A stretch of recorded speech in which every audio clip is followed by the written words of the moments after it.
미라클 스토리텔링 마태복음 성경 공부에 오신 여러분들을 환영합니다. 오늘도 마태복음을 읽으면서 하나님께서 유대 기독 공동체에 어떤 메시지를 전하셨는지를 생각해 보도록 하겠습니다. 기도하면서 시작합니다. 사랑의 하나님 아버지, 오늘도 우리가 주의 말씀 앞에 있습니다. 마태를 통하여 유대 기독 공동체에 주신 말씀을 살펴보고자 하오니, 이 말씀이 첫 번째는 유대 기독 공동체요, 두 번째는 나의 말씀 되게 하옵소서. 그래서 유대 기독 공동체가 자유함을 누리고 기쁨을 누렸던 것처럼 나 역시 자유함과 기쁨을 누리는 생명의 능력에 살아있는 말씀 되게 하여 주시옵소서. 우리 구주 예수 그리스도의 이름으로 기도합니다. 아멘. 마태복음 14장 말씀부터 우리는 중요한 이야기를 하고 있습니다. 마태복음 14장과 15장 전반부에는 유대 교회의 미래를 세 가지로 마태가 이야기를 합니다. 자, 그러면은 15장 오늘 공부할 21절 말씀부터 16장 12절까지는 이방 교회의 이야기를 합니다. 이방 교회의 미래를 얘기를 합니다. 그런데 이건 역시 세 가지의 말씀으로 마태는 적어 놓았습니다. 마태는 굉장히 천재적인 그리고 논리적인 사람으로 자꾸만 비춰져요. 이 글 쓴 것을 보면. 자, 그러면은 지금부터 이방 교회의 미래를 이야기하는 세 가지를 말씀을 드리죠. 자, 이것도 제가 먼저 분석을 해 드리도록 하죠. 자, 15장 21절 말씀부터 28절까지가 첫째입니다. 자, 두 번째는 15장 29절 말씀부터 39절까지의 이야기입니다. 그리고 세 번째는 16장 1절 말씀부터 12절까지의 말씀 되겠죠. 자, 오늘은 시간이 되는 대로 이 말씀부터 시작을 하도록 합니다. 자, 다시요. 이 주제는 이방 교회를 향한 겁니다. 이방 교회를 향한 말씀이에요. 자, 이방 교회를 향한 말씀을 왜 유대 기독 공동체에 쓴 복음서에다가 마태가 기록을 해놓았을까 하는 생각을 하면서 공부를 하면 훨씬 더 은혜가 되고 기쁨이 되고 또 깨달음이 깊어질 것 같습니다. 자, 천천히 그것은 우리가 발견하도록 하고요. 자, 이방 지방으로 간 예수님의 이야기가 등장합니다. 21절 말씀이죠. 예수께서 거기서 나가사 두로와 시돈 지방으로 들어가셨다는 말이에요. 자, 이스라엘의 지도가 이렇게 되어 있습니다. 여기가 예루살렘입니다. 예루살렘. 그리고 예수님께서 활동하시던 곳이 이쪽이죠. 우리가 소위 말하는 갈릴리 지방입니다. 예수님은 이 지역에서 활동을 하셨는데 지금 21절 말씀을 보니까는 두로와 시돈 지방으로 가셨대요. 두로와 시돈 지방은 여기를 얘기를 합니다. 즉 가나안 땅을 벗어났죠. 시돈 땅은요, 구약 성경에서 언제 등장하냐면은 사르밧 과부가 살던 곳이 시돈입니다. 자, 이쪽이 시돈 지역이에요. 시돈 지역, 우상이 많은 데죠. 이곳으로 예수께서 일부러 가셨습니다. 일부러 가셨어요. 왜 가셨을까? 자, 1차적으로 예수님이 가신 이유는요, 아마 쉬러 가신 것 같아요. 이 갈릴리 지역에서 예수님이 너무 유명한 겁니다.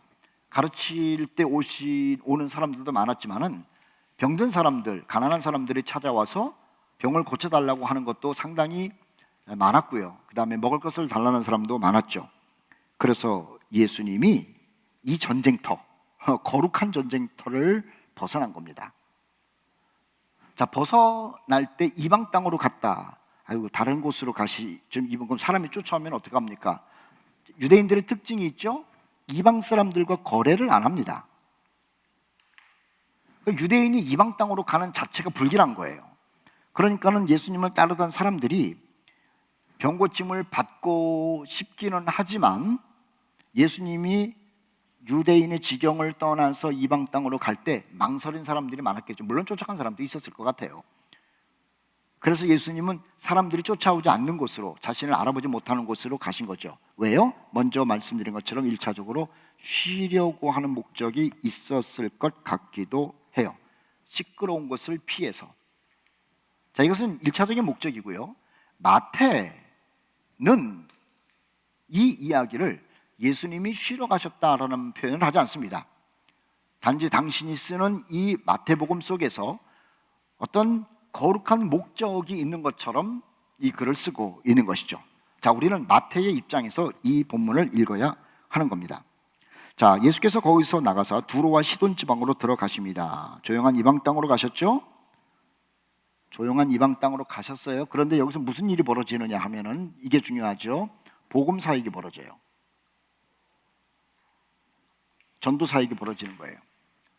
우리가 조금 더 폭을 넓혀서 한번 생각해 보시면은 예수님이 유대인들에게 하신 아주 그 위로가 되고 자존감을 세우는 말씀이 있었어요. 10장 5절 말씀을 한번 보십시다. 10장 5절 말씀을 보자고요. 10장 5절 말씀을 보세요. 제자들을 파송하시면서 하신 말씀인데, 예수께서 이 12를 내보내시며 명하여 이르시되 이방인의 길로도 가지 말고 사마리아인의 고을에도 들어가지 말라는 말씀이에요. 자, 이 이야기를 들었을 때 유대 기독교인들은 예수님은 제자들을 통해서 복음을 전하시고 구원의 소식을 전하시는데 우리 민족에 대한 사랑이 이런 거였구나라고 하는 것을 느끼겠죠. 자, 한 번 더 마태복음 1장으로 갑시다. 마태복음 1장.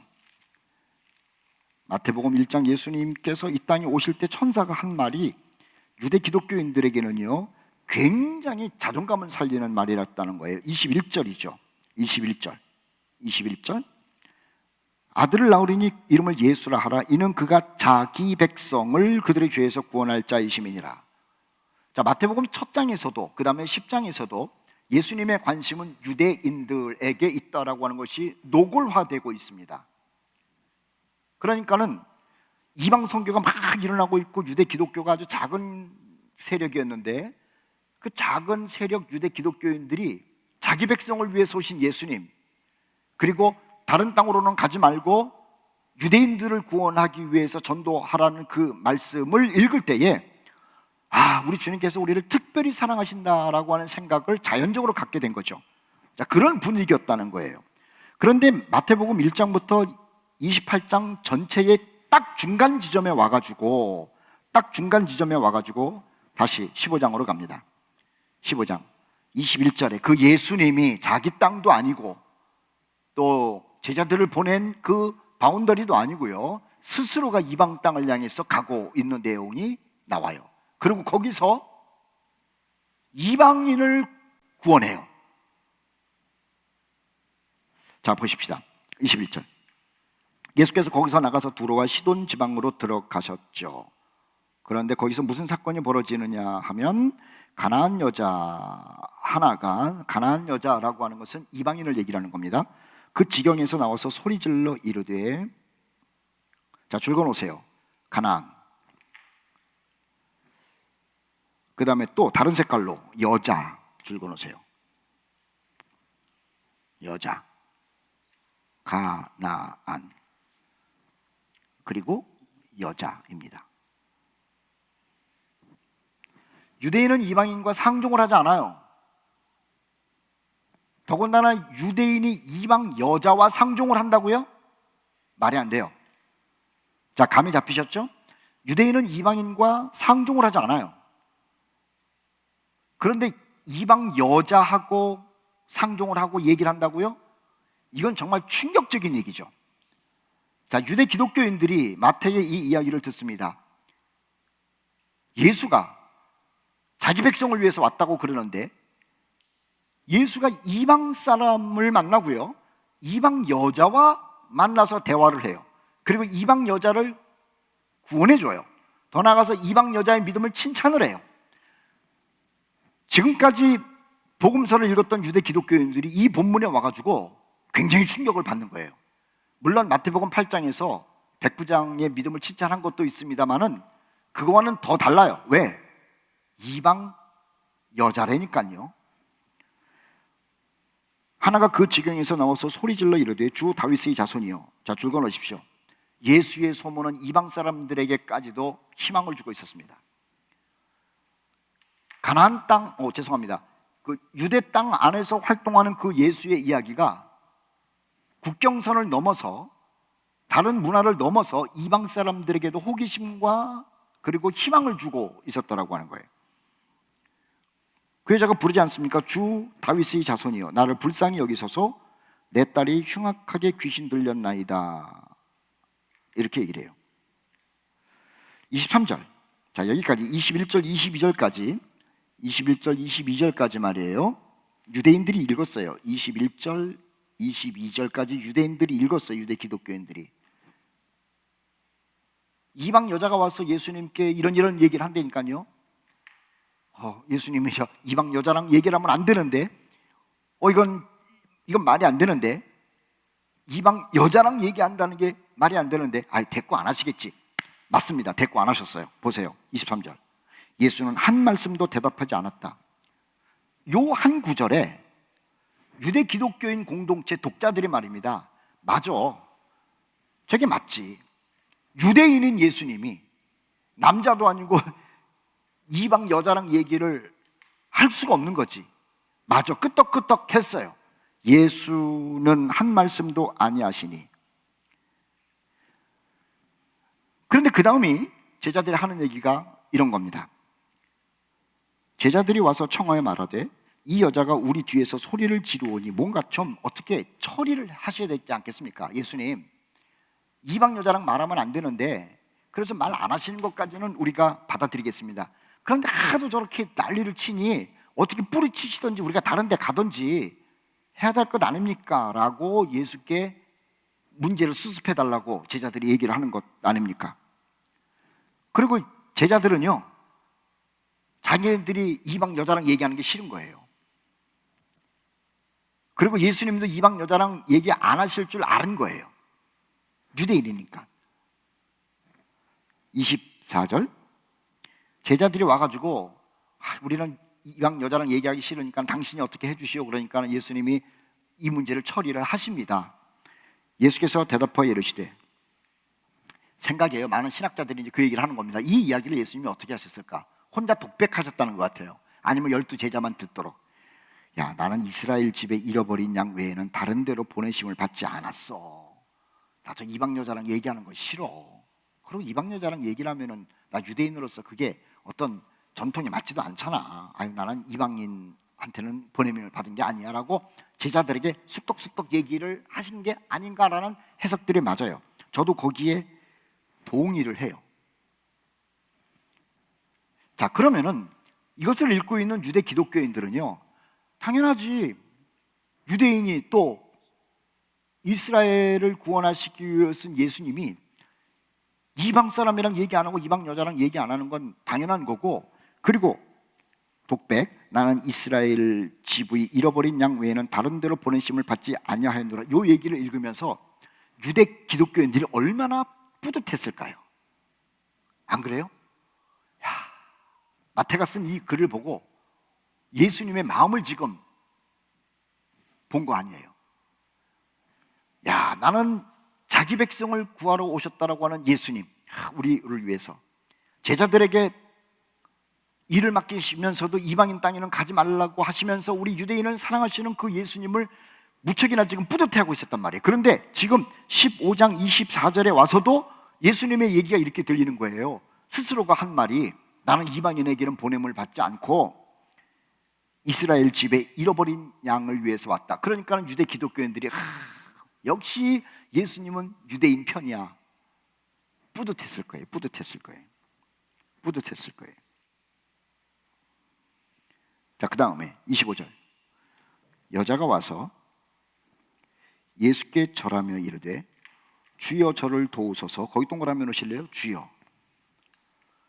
선생님이 아니에요. 근데 이 가나안 여자는요, 예수님에 대한 생각을 많이 했고 연구도 많이 한 것 같아요.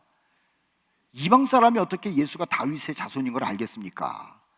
그런데 이방 여자가요, 자기 딸 때문인지 아니면 소문을 들었는지 예수에 대하여 연구를 한 거예요. 그래서 질문하는, 아니 그를 부르는 자체가 이미 연구된 것을 가지고 부른 거예요. 다윗의 자손이요. 그리고 나름대로 이미 신앙을 갖고 있었어요. 저분은 하나님의 아들이다. 그래서 마스터, 주님이라고 부르는 거죠. 26절 보십시오. 예수님께서요, 독자인 유대 기독교인들이 들으면, 읽으면 참 고맙다라고 느낄 만한 말씀을 하셨죠. 그 가나안 여인에게 이렇게 얘기를 합니다. 대답하여 이르시되 자녀의 떡을 취하여 개들에게 던짐이 마땅하지 않다라고 얘기를 하는 거예요.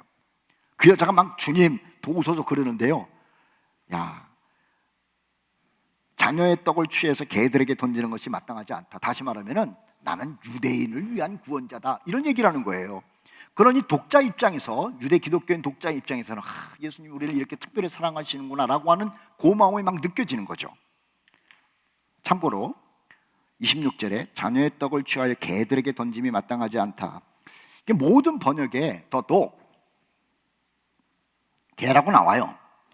그런데 공동 번역에는요, 개들에게 던짐이 마땅하지 않다 그렇게 나오질 않고 강아지라고 나와요.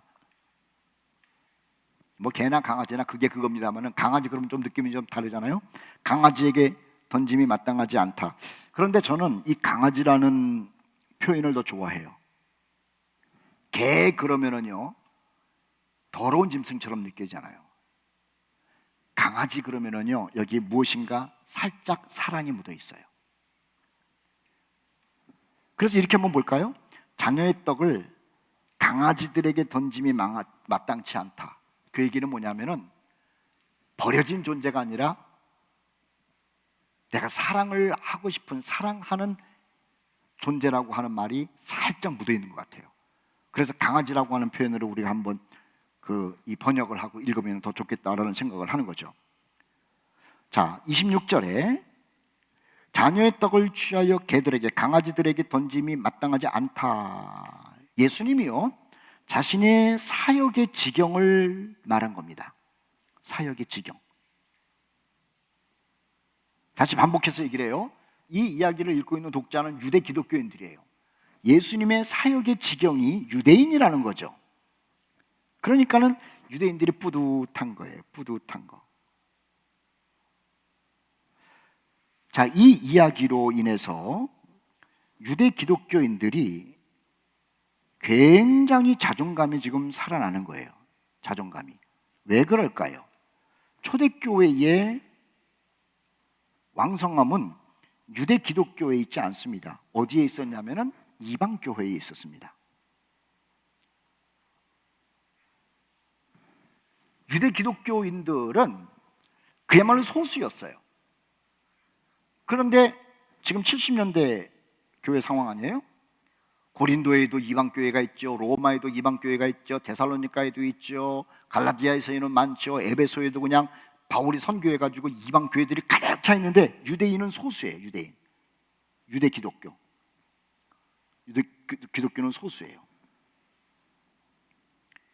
그런데 마태는 이들이 읽고 있는 마태복음에서 유대 기독교가 그렇게 번성하고 있다 할지라도 예수님의 프라이오리티는 유대인이다라는 얘기를 쓰고 있는 거예요. 그럼 얼마나 뿌듯하겠습니까? 소수인데.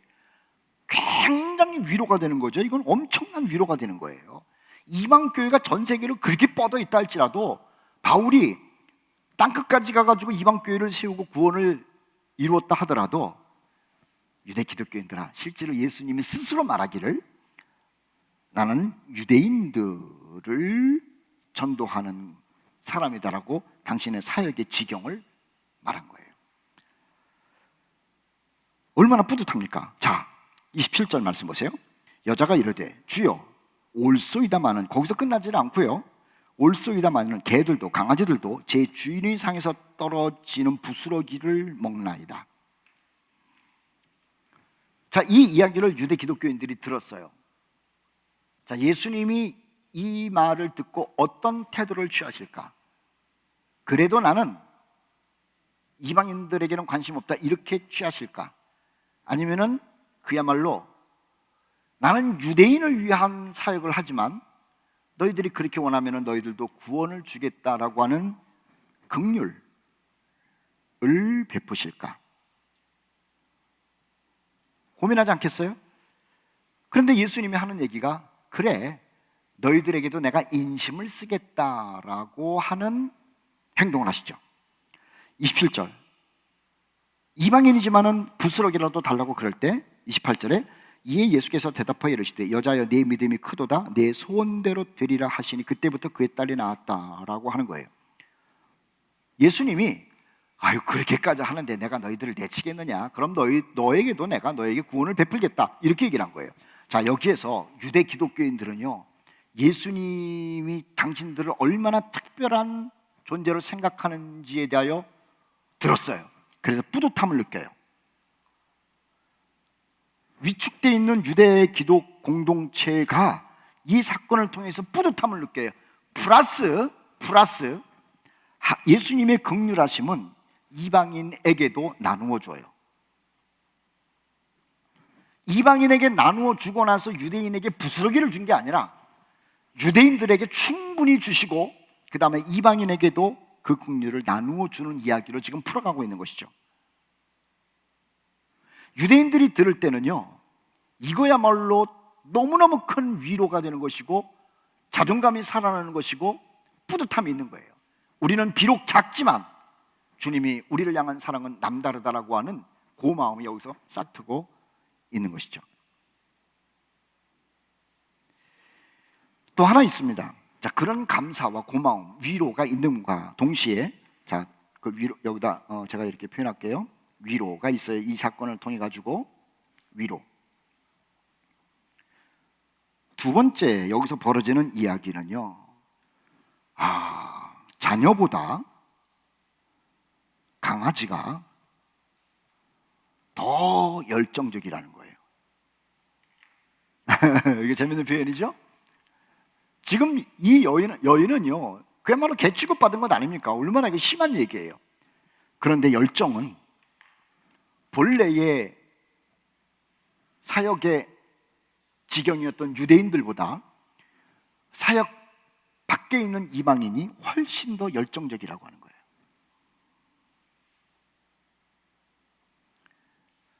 이 이야기의 교훈은 뭔지 아세요? 유대인들아, 정신 차리라는 거예요. 이겁니다. 예수님이 여기저기서 말씀하셨죠? 먼저 된 자가 나중되고 나중된 자가 먼저 된다고.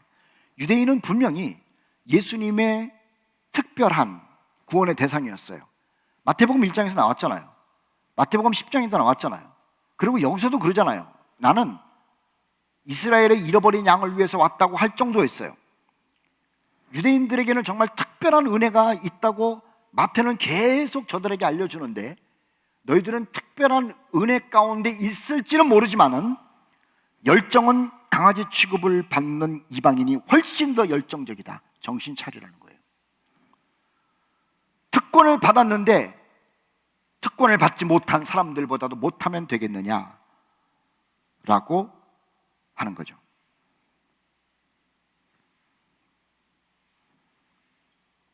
세 번째, 더러움에 관한 이야기예요. 더러움. 이건 제가 생각을 했는데 같이 은혜를 나누기 위해서 그런 거죠. 대체 더러움이 뭐냐는 거예요. 더러움. 유대인에게, 특히 바리새인, 서기관에게 더러움은요, 무엇이 있어서 없어서 더러운 게 아니에요. 그냥 이방인은 더러운 거예요. 이방인이 99% 도덕적이고 바리새인보다 훨씬 더 깨끗하다 하더라도 이미 출신 성분 자체가 더러운 거예요. 여기 플러스 여자예요. 그런데 이 사건을 통해 가지고요, 예수님은 너희들이 그렇게 처음부터 이유 없이 더럽게 여긴 이방인 여자일지 모르지만 나에 의해서 이들은 깨끗한 존재라는 거죠. 예수를 만난 사람이 깨끗한 존재예요. 마지막으로 이방인이 칭찬을 들어요. 칭찬. 근데 마태복음 8장에도요 이방인 백부장이 칭찬을 듣는데, 여기서도 칭찬을 듣는데 28절 보십시오. 내 믿음이 크다라고 얘기를 해요. 백부장은 이스라엘에서도 이만한 믿음을 보지 못한 사람이라는 칭찬을 듣고, 이 가나안 여자는 믿음이 크다는 소리를 들어요. 우리는요 기도할 때 큰 믿음을 달라고 얘기를 하잖아요. 그리고 사람들을 얘기할 때도 저 사람은 큰 믿음, 나는 작은 믿음, 이렇게 비교하잖아요. 그런데 예수님이 이방인 여자를 향해서 큰 믿음이라고 얘기를 해요. 첫째는 바리새인에게, 서기관에게 경종을 울리는 것이고요, 두 번째는 유대 기독교인들에게 경종을 울리는 거예요. 물론 바리새인과 서기관은 믿음도 없고, 반면에 유대 기독교인들은 믿음이 있는데 먼저 된 자가 나중될 가능성이 있으니까 정신 차리라는 거예요. 유대인들 가운데 큰 믿음이라는 칭찬을 들은 사람이 누군가 한번 생각해 볼 필요가 있는 것이죠. 29절 말씀부터 39절까지의 말씀을 봅니다. 29절부터 39절.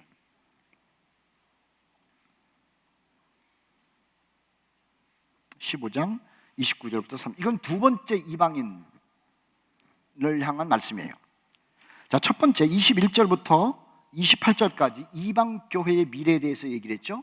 이 이야기는 뭐냐면요, 이방교회가 훨씬 더 칭찬을 듣고 할 일이 많은 교회가 될 거라고 하는 것을 암시한 마태의 글일 거예요. 자, 29절 말씀부터 39절까지 말씀을 봅시다. 자, 이것도 이방교회의 미래에 관해서 이야기를 하는 거예요. 이방교회의 미래를 향해서 아주 재밌습니다. 예수께서 거기서 떠나서 갈릴리 호숫가에 이르죠. 자, 이 그림을 한번 봐주시면 좋겠어요.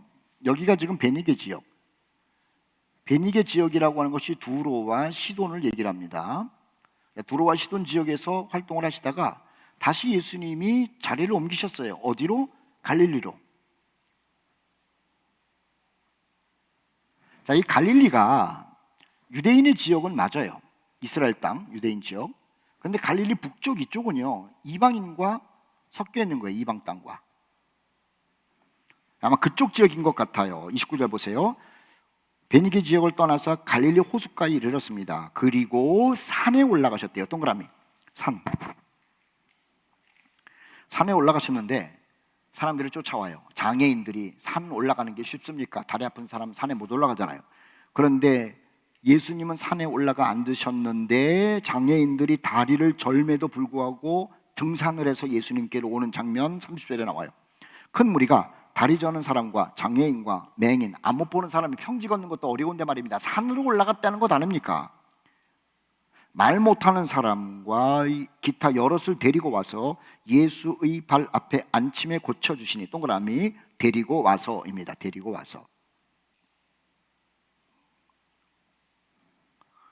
다리 저는 사람, 장애인 이런 사람들은요 산에 올라가는 자체가 귀찮아요. 못해요. 안 하죠. 안 하고 말죠. 맹인은 스스로 평지도 못 걷고 산 올라가는 것은 불가능해요. 그런데 이 스스로 할 수 없고 하고 싶어도 포기할 수밖에 없는 산 위로 누군가가 데리고 간다는 거예요. 저는 참 이 말이 은혜가 되는 거예요. 내가 예수를 만나서 변했더니 저 사람이 좀 예수를 만나면 좋겠다는 거예요. 그래서 산 위에 야 예수님께로 가라, 그게 아니라 내가 데리고 갈게라는 거죠. 오늘날처럼 무슨 뭐 자동차 길이 있는 것도 아니고, 이 가난한 사람들이 나귀 타고 아니면 수레를 타고 가는 것도 아니고, 누군가가 낑낑대면서 다리 저는 사람, 장애인, 안 못 보는 사람을 데리고 갔어요. 주님을 만나게 하는 일은 쉽지 않습니다. 굉장한 희생과 고통이에요. 쉽게 예수님을 만나는 중보자 역할을 하는 경우가 없어요. 얼마나 힘들었겠습니까? 그러고 궁시렁거려요. 아유, 거기까지 가. 평지로 오신 다음에 뭐 만나든지 말든지 그러지. 안 못 보는 사람 데리고 가는 거 쉽지 않잖아요. 말 못하는 사람, 기타 여럿을 데리고 와서 참 은혜가 되기 때문에 동그라미 해놓으시라고 제가 말씀을 드린 거예요. 참 은혜가 되는 겁니다. 예수의 발 앞에 앉힘에 자 줄 그어놓으십시오.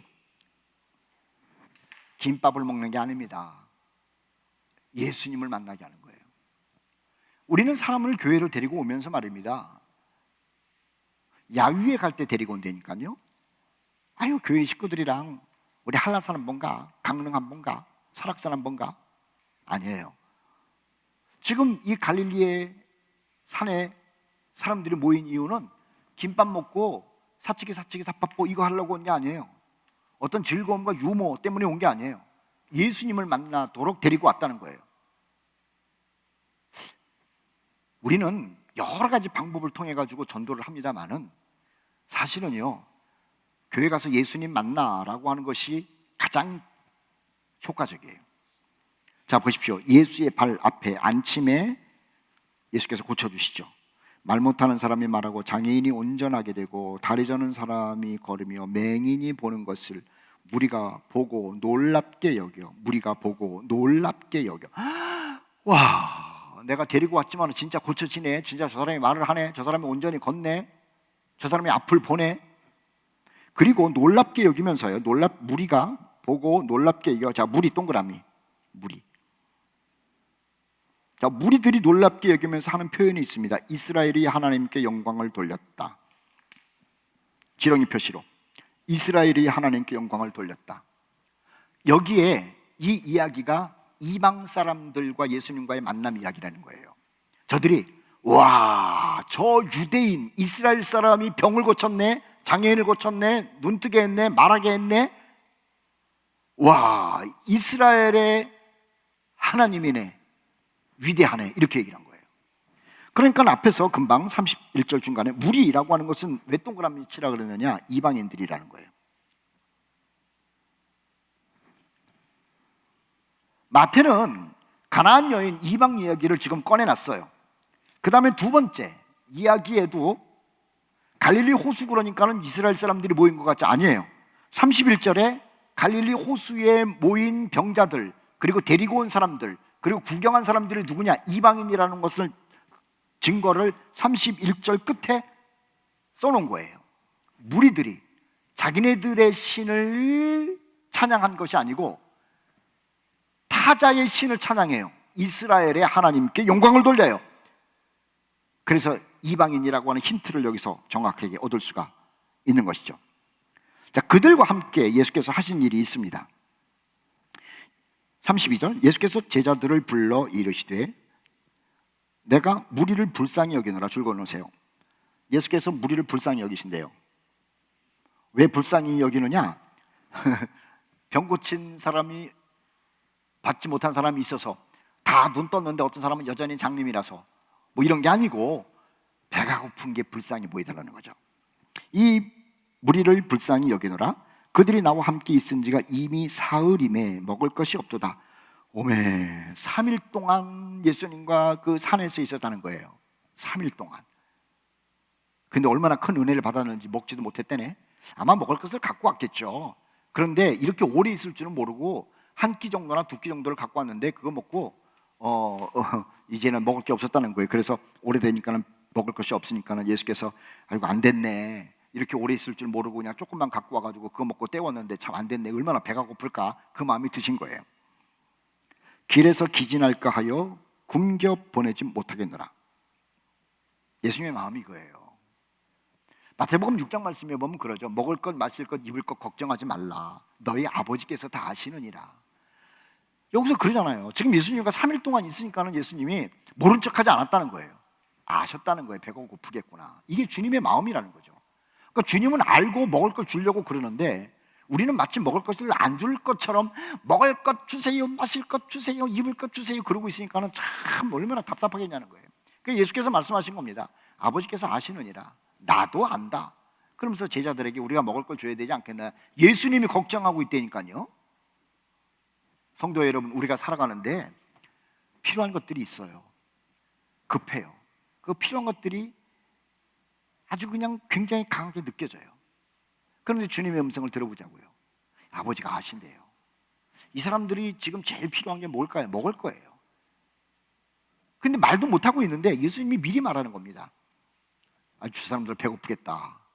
그게 주님의 마음, 아버지의 마음이죠. 자, 계속 읽겠습니다.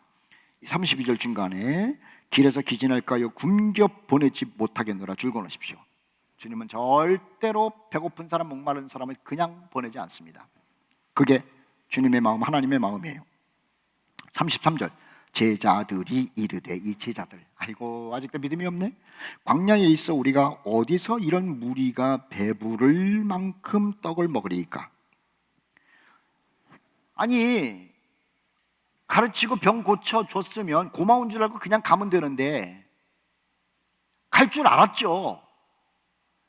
그리고 배고픈 사람들이 고침 받았으면 됐지 뻔뻔스럽게 밥까지 달라고 그럴 리는 없잖아요. 그 제자들도 배고픈 건 아는데 저 사람들이 고침 받았는데 염치 없이 먹을 것까지 달라고 그러겠어? 그러고 나서 이제 그 생각은 안 했는데 예수님이 얘기를 한 거예요. 저 사람들 굶어서 기진할까 쓰러질까 걱정된다. 그러니까 제자들이 당황한 거죠. 당황해요. 33절 보세요. 광야에서 우리가 어디서 이런 무리가 배부를 만큼 떡을 얻으리까? 당황한 거예요. 당황한 거. 배고픈 건 알아요, 제자들은. 근데 예수님이 이 얘기를 하니까 막 당황스럽죠.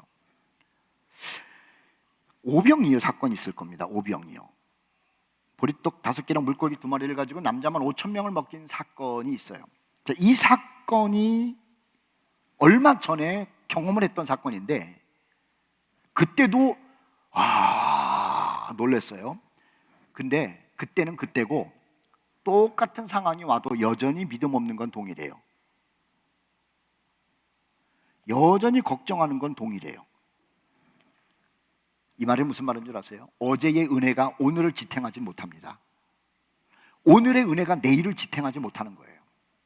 어제 하나님을 경험한 것은 오늘도 경험하고 있어야 되고요, 오늘 경험한 것을 가지고 내일을 지탱한다고 믿으면 안 돼요. 그래서 항상 성령 충만해야 되고 항상 믿음으로 살려고 해야 되고 항상 주님과의 끈앞풀을 연결하고 있어야 된다는 거죠. 33절 마치 처음 어려운 일을 당하는 것처럼 당황스럽게 말을 하고 있으니 참 답답한 겁니다. 34절 예수께서 이르시되 너희에게 떡이 몇 개 있느냐? 7개가 있고요, 작은 생선 2마리가 있습니다. 이건 또 누가 어디서 얻어왔는지는 모르겠는데 제자들이 그런 겁니다. 떡 7개 있고요, 지난번에는 5개였잖아요. 근데 이번에는 7개는 더 많네. 생선 2마리가 있다고 그래요. 35절 예수께서 무리에게 명하사 땅에 앉게 하시고 땅에 앉게 하셨어요. 그리고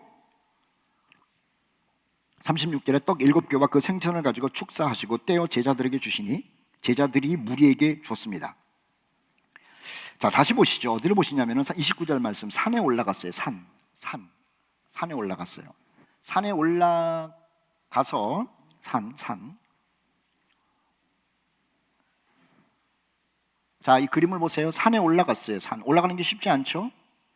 올라가서 가르치시면서 산 위의 평지 속에다가 앉게 한 거예요.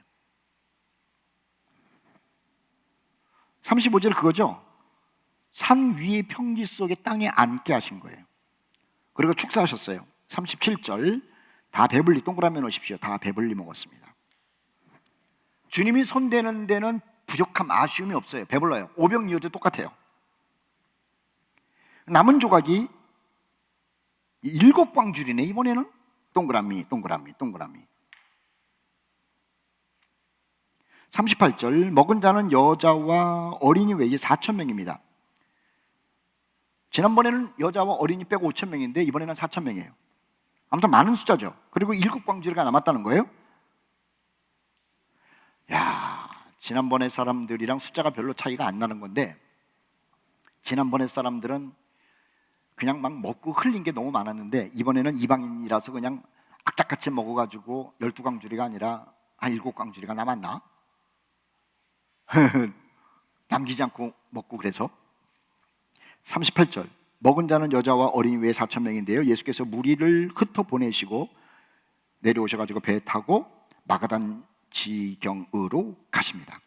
마가단 지경이라고 하는 것도 이방 땅이니까는 16장에 나오는 이야기도 분명히 이방 이야기가 될 것이다라고 하는 것을 암시하는 것이고요. 자, 여기서 보십시다. 제가 비교해 드릴게요. 오병이어와 오병이어.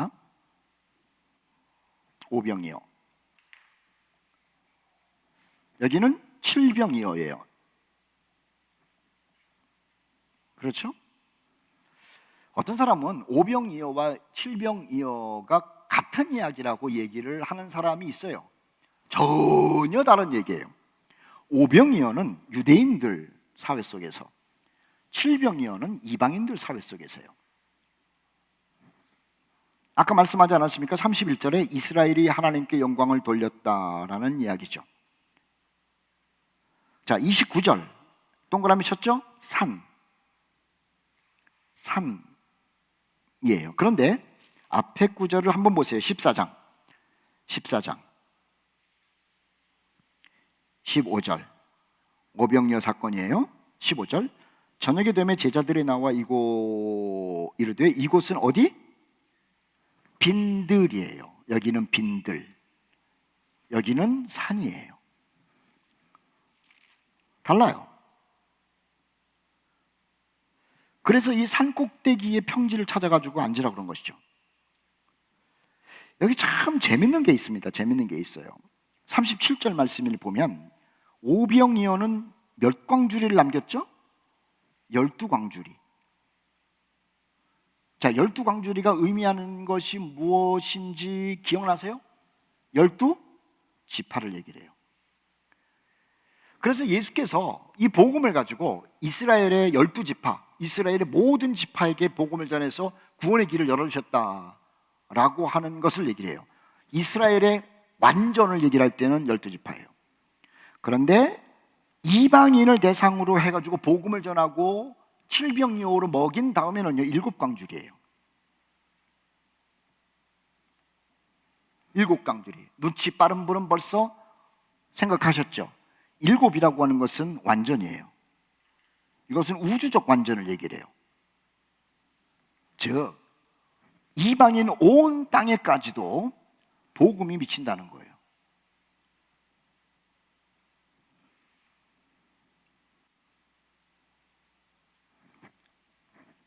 유대 사람들에게 나타나는 오병이어는 내가 유대인들을 위해서 왔는데, 내 백성 이스라엘 사람들을 위해서 왔는데 이스라엘 사람들을 한 지파도 빼놓지 않고 내가 구원의 복음을 주고 저들에게 진리를 알려 준다는 것이고요. 자, 이방 교회의 미래에 관한 이야기를 마태는 지금 3가지로 얘기를 하고 있다고 그랬죠. 그래서 가나안 여자가 나왔죠. 이번에는요 칠병이어를 얘기를 하면서 7광주를 얘기를 하는 거예요. 이방 땅 구석구석에 완전히 하나님의 복음, 구원의 복음, 생명의 복음이 들어갈 것을 예표하는 거예요. 마태는 굉장히 기가 막힌 이방교회의 미래, 그리고 하나님의 우주적 복음 사역을 기록하고 있는 겁니다. 유대인에게도 완전한 주님이시오, 유대인을 사랑하지만은 이방인도 사랑하셔서 저들에게 완전한 복음을 주시는 그 예수님의 이야기를 지금 적고 있는 거죠. 그래서요, 다시요, 여기 보세요. 마태복음 1장에서 이스라엘을 구원하기 위해 했다. 마태복음 10장 5절에서 다른 고을로 가지 말고 유대인들에게만 복음을 전해라.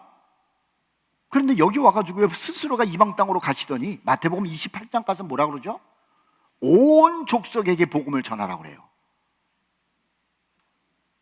유대인들은 처음부터 나는 온 족속에게 복음을 전하러 왔다 그러면 기분이 나빴을 거예요.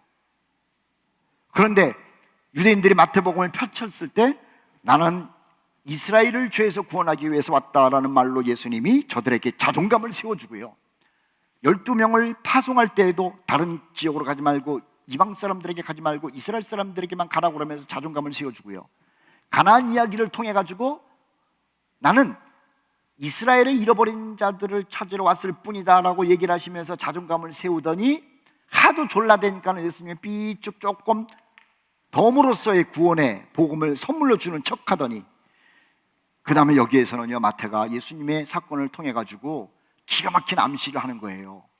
7광주리 전 세계에 완벽한 복음이 전해질 것을 암시해요. 유대인들은 자존감이 세워졌어요. 전 세계가 구원받을 것을 지금 암시래요. 그리고 우리를 사랑하시고 이방인에게도 덤으로 사랑을 주시고 복음을 전하시게 하는 그 예수님, 이걸 이해한 유대인들에게 마태복음 끝부분에 가서는 모든 족속으로 제자를 삼아 이 얘기를 할 때 유대인들이 맞아, 우리를 사랑하시는 주님이셨어. 그런데 이방인에게도 구원의 길을 열어주신 주님이야. 우리도 사랑하시고 이방인도 사랑하시는 그 주님, 참 위대한 주님이시네 라는 것을 스스로가 받아들일 수 있도록 하는 마태의 대단한 문학적 실력과 설득력이 마태복음 차례차례 기록이 되어 있다고 하는 거예요. 다시 한번 얘기를 하면 광주리 얘기를 한 번 더 할까요?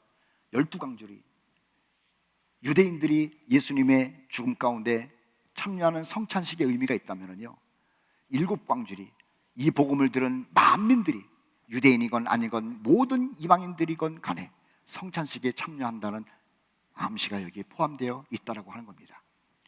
자, 오늘은 여기까지 공부를 하고 다음 시간에 이방인을 향한 마태의 또 다른 예표를 우리는 성경을 통해서 공부하도록 하겠습니다. 한 주간 동안 승리하십시오. 감사합니다.